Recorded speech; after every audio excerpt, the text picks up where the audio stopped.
नीट परीक्षेतील गोंधळाचा आता एका विद्यार्थिनीला चांगलाच फटका बसलाय। आपल्याला 492 गुण असताना नंतर ते गुण 275 कसे झाले? निकालातील फरकामुळे भिवंडीतील मुलगी चिंतेत आली।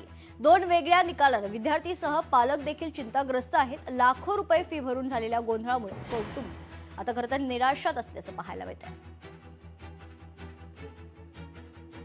रँक होती 76,319 आणि मग नंतर मी महाराष्ट्राचा पहिला रजिस्ट्रेशन केला नाही, कारण की मी ऑल इंडियाच्या ह्याच्यामध्ये होती। मग माझ्यामुळे ती चुकी झाली की मी ती विसरली आणि नंतर सेकंड स्लॉटमध्ये मी रजिस्ट्रेशन केलं, सगळे डॉक्युमेंट्स वगैरे अपलोड्स केले।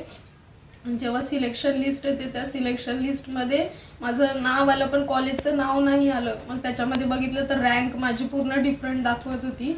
रँक तेव्हा माझी दाखवली की 5,18,180। मग आम्ही काउन्सिलरकडे गेलो। मग ते बोलले की तुम्ही सीईटी सेल मुंबईला जाऊन व्हिजिट करा। मग आम्ही तिथे जाऊन पर्सनली व्हिजिट केलं। मग ते बोलले की आमच्या हातात काही नाहीये, वरतून येतं सगळं, आम्ही पेपर कंडक्ट नाही करत वगैरे असं सांगून त्यांनी टाळाटाळ केली। लोकशाही मराठी ऐका, पहा, जागरूक रहा।